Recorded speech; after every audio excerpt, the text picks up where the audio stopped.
General Zia الحق کی دوست join herring کا مقصد تھا کہ افغان جنگ میں پاکستان کی مدد کی جائے، اور پھر اس نے ایک بدنام زمانہ رکن کانگریس کو فون کر کے گھر بلایا۔ ایک ہیجان خیز جنسی ملاپ کے نتیجے میں جوائن نے چارلی ولسن کو اس بات پر راضی کیا کہ وہ پاکستان جائے گا اور جنرل ضیاء الحق سے مل کر اسے یہ یقین دلائے گا کہ امریکہ اس کی ہر طرح سے مدد کرے گا۔ جستجو میں جنرل ضیاء الحق کی قریبی امریکی دوست جوائن ہیرنگ کی داستان حیات کی دوسری قسط میں آج ہم یہ بھی جاننے کی کوشش کریں گے کہ کانگریسمین چارلی ولسن کتنا با اختیار تھا جو افغان جنگ کے بجٹ کو $10 ملین سے $1 بلین تک لے گیا۔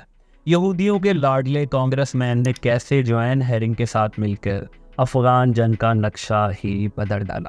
جنرل ضیاء الحق کیوں کابینہ کے اجلاس چھوڑ کر جوائن ہیرنگ کا فون سنا کرتے تھے؟ کیا پاکستان نے افغان جنگ اسرائیلی اسلحے سے لڑی؟ جنرل ضیاء الحق کا اسلامی منجن کیوں ان کی امریکی دوست جوائن ہیرنگ کے سامنے غائب ہو جایا کرتا تھا؟ اسرائیلی خفیہ ایجنسی موساد نے پاکستان میں اسرائیلی اسلحہ پہنچانے میں کیا کردار ادا کیا؟ افغان جنگ کا وہ حیران کن اتحاد جس میں پاکستان، اسرائیل، سعودی عرب، مصر اور امریکہ سوویت یونین کے خلاف ایک ہو گئے۔ اور سب سے بڑھ کر کیا یہ سچ ہے کہ جوائن ہیرنگ نے افغان جنگ میں پاکستان اور اسرائیل کا ایک خفیہ معاہدہ کروا کر انہیں اتحادی بنا دیا، اور جب جنرل ضیاء الحق سے اس کی اجازت طلب کی گئی تو اس نے ہنستے ہوئے کہا، بس یہ دھیان رہے کہ اسلحے کے ڈبوں پر ڈیوڈ کے ستارے نہ بنے۔ کہ پاکستان جو اسلام کے نام پر قائم ہوا تھا، اسلام کے نام پر ہی قائم رہے گا، جس کے لیے اسلامی نظام اشد ضروری ہے۔ And the president of Pakistan. In those days, women didn't even sit down to... I don't even know how I got in. The president of Pakistan flew me. They were so grateful, so grateful. They said the world doesn't know. Thank you for coming.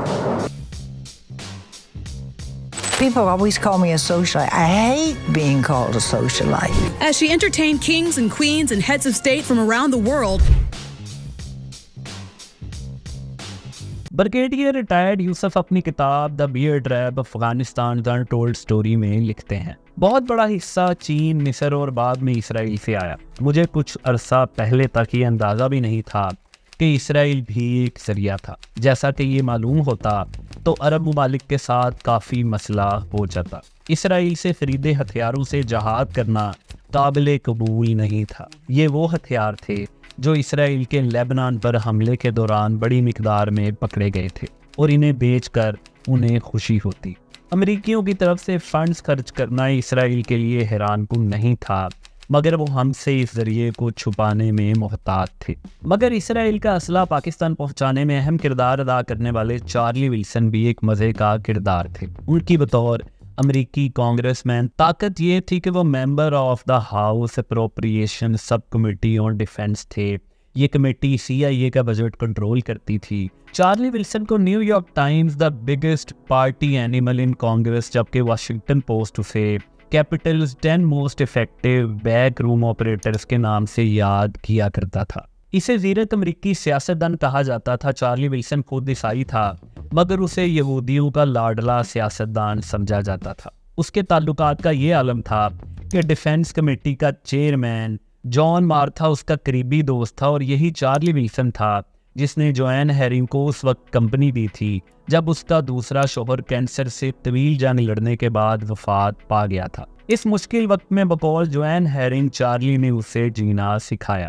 خیر، ہم افغان جنگ پر واپس آتے ہیں۔ جب join herring کو یہ خبر ملی کہ چارلی نے افغان جنگ کا بجٹ بڑھا دیا ہے تو ایک روز چارلی ولسن کو جوائن ہیرنگ کا فون آیا۔ اس نے چارلی ولسن کو ٹیکساس آنے کی دعوت دی، اور یہیں پر ایک وحشیانہ جنسی اختلاط کے نتیجے میں جوائن اور چارلی اس بات پر متفق ہو گئے کہ اب جنرل ضیاء الحق کی اسلام کی جنگ اور افغان جہاد کے لیے پیسہ فراہم کرنے کے لیے یہ دونوں آخری حد تک کوشش کریں گے۔ جوائن نے چارلی کو بتایا کہ CIA افغانستان میں ایک فیک گیم کھیل رہی ہے۔ افغانستان کے معاملے کی سنگینی کو درست انداز میں نہیں سمجھا جا رہا۔ ویسے تو جوائن اور چارلی ولسن کے اس مشن کی کئی شاخیں تھیں، مگر اس کے لیے دو اہم ضرورتیں پیسہ اور اسلحے کی صورت میں چارلی ولسن کو اس بات کا احساس تھا کہ سوویت یونین نے براہ راست افغانستان پر حملہ کر دیا ہے۔ لیکن امریکہ اور پاکستان اس جنگ میں نہیں کود سکتے۔ جنرل ضیاء الحق کو تو ان کے ذہین وزیر خارجہ صاحبزادہ یعقوب علی خان نے اس جنگ میں براہ راست کودنے سے روک دیا تھا۔ چارلی نے اس حوالے سے CIA سے رابطہ کیا، جہاں پر اسے بتایا گیا کہ افغانستان میں بنیادی مسئلہ ان کے فضائی حملے ہیں، ان سے نمٹنے کے لیے مؤثر ہتھیاروں کی ضرورت ہے۔ یعنی اب تاریخ میں سے میں آپ کو وہ ریفرنسز دینے لگا ہوں جب جنرل ضیاء الحق نے اسرائیل کے اسلحے سے افغان جنگ لڑی، اور یہ کہانی بھی سننے سے تعلق رکھتی ہے۔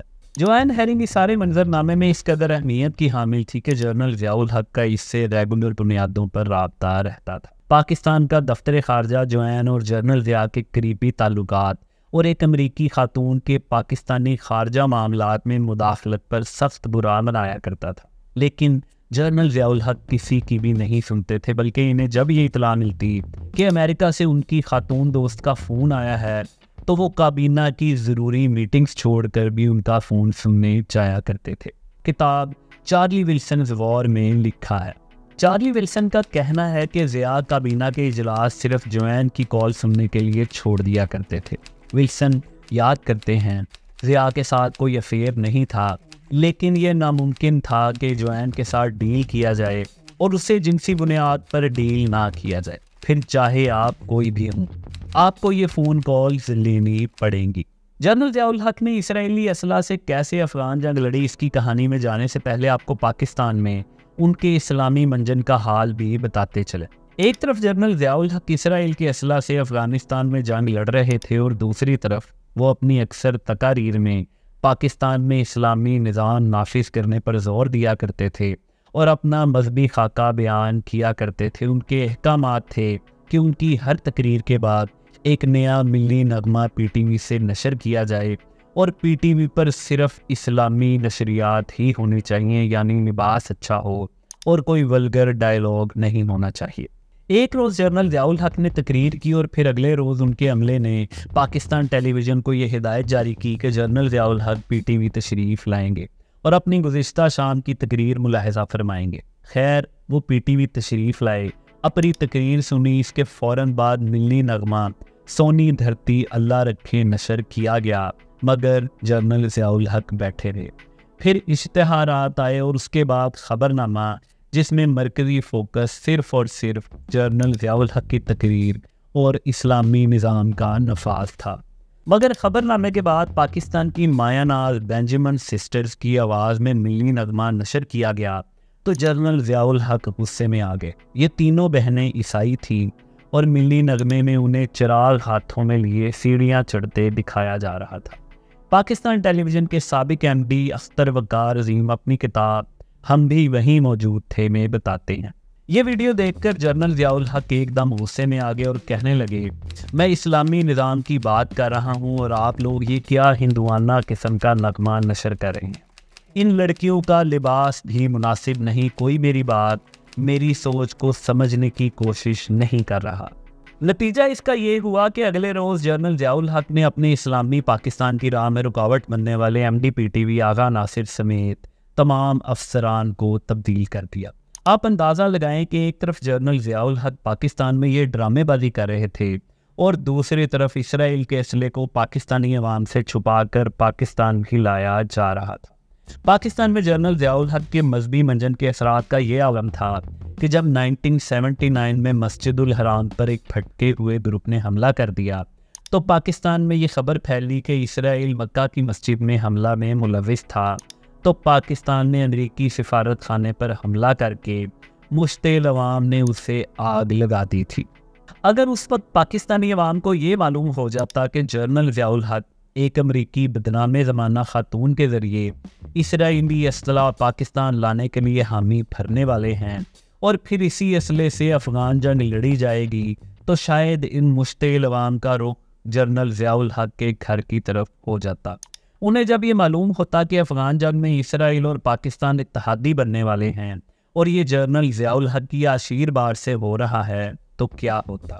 یہ نہ صرف پاکستانی عوام کے جذبات سے کھیلنے کے مترادف تھا، بلکہ اس کے ساتھ ساتھ یہ لوگن ایکٹ کی خلاف ورزی بھی تھا اور بدترین منافقت تھا۔ جوائن نے پہلی ملاقات میں چارلی سے کہا کہ اگر یہ واقعی اصلی لڑائی ہے تو امریکہ کو کم از کم نکاراگوا کی طرح اس کا بجٹ $24 ملین سالانہ کرنا چاہیے۔ مگر چارلی ولسن کو جلد ہی معلوم ہو گیا کہ افغان جنگ کا اصل مسئلہ امریکی ڈالروں کے ساتھ ساتھ اس ہتھیار کی تلاش ہے جو روسی T-55 ٹینک اور Mi-24 ہند گن شپ ہیلی کاپٹرز کو تباہ کر سکیں۔ چارلی کو جلد ہی معلوم ہو گیا کہ افغانوں کو RPG-7 anti tank grand launchers کی ضرورت ہے، کٹوشا 107 mm کی ضرورت ہے تاکہ روسی ہیلی کاپٹروں اور ٹینکوں کو تباہ کیا جا سکے۔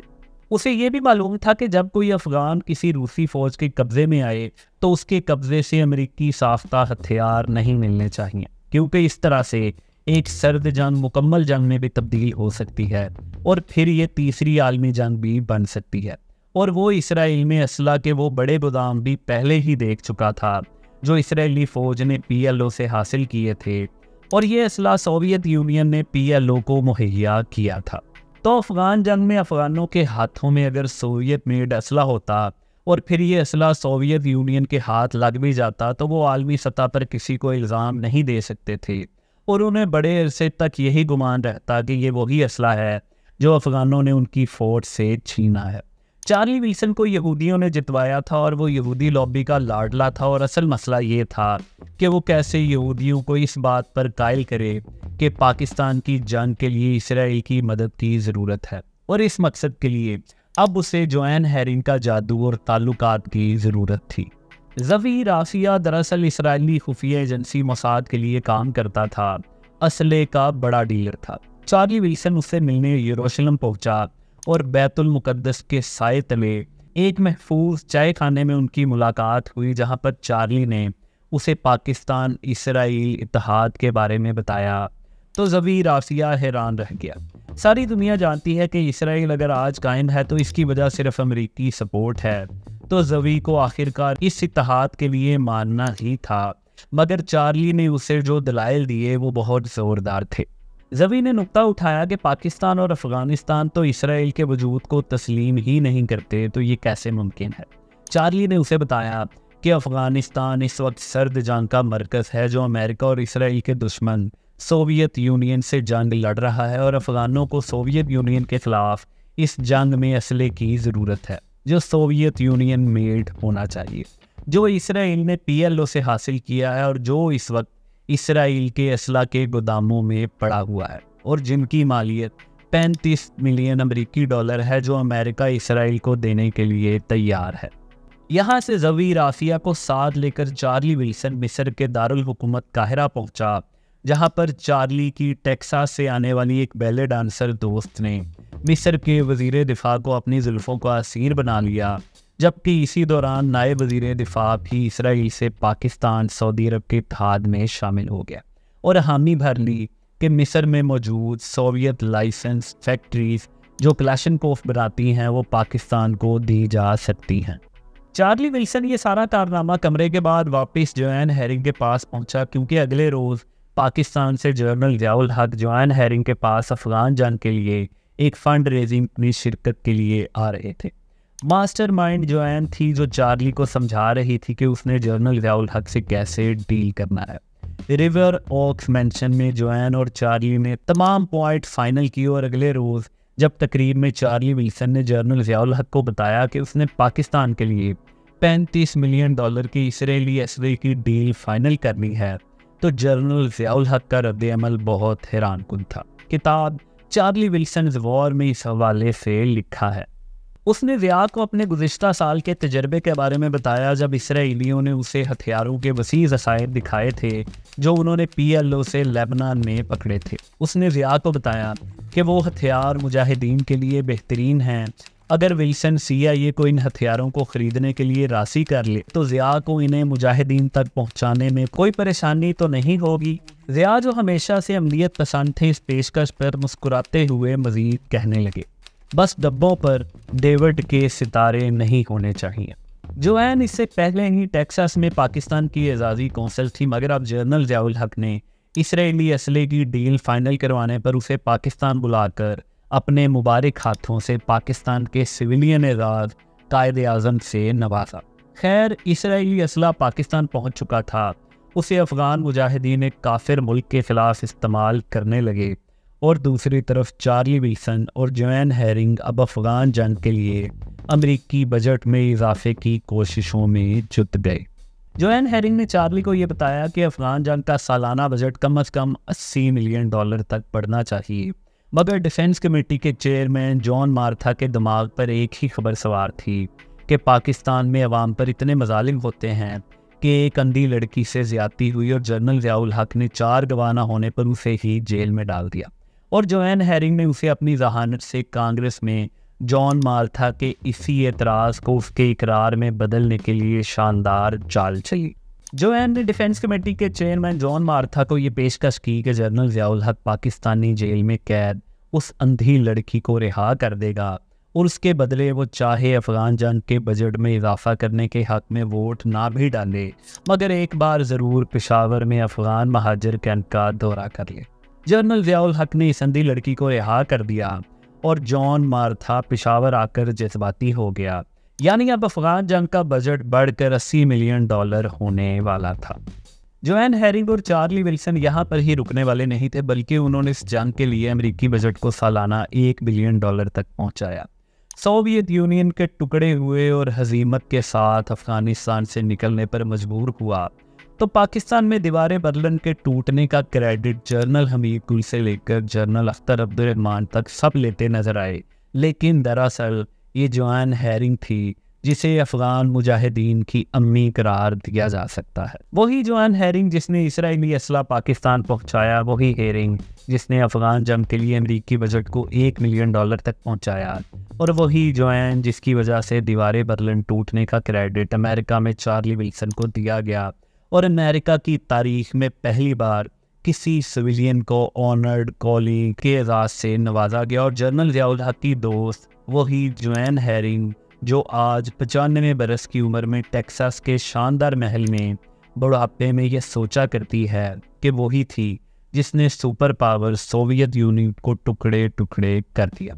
آپ کو اسکرین پر ایک لنک نظر آ رہا ہے، اگر آپ کو ہماری یہ ویڈیو پسند آئی ہے اور آپ جستجو کی کوئی دوسری ویڈیو دیکھنا چاہتے ہیں تو اس لنک پر کلک کر سکتے ہیں۔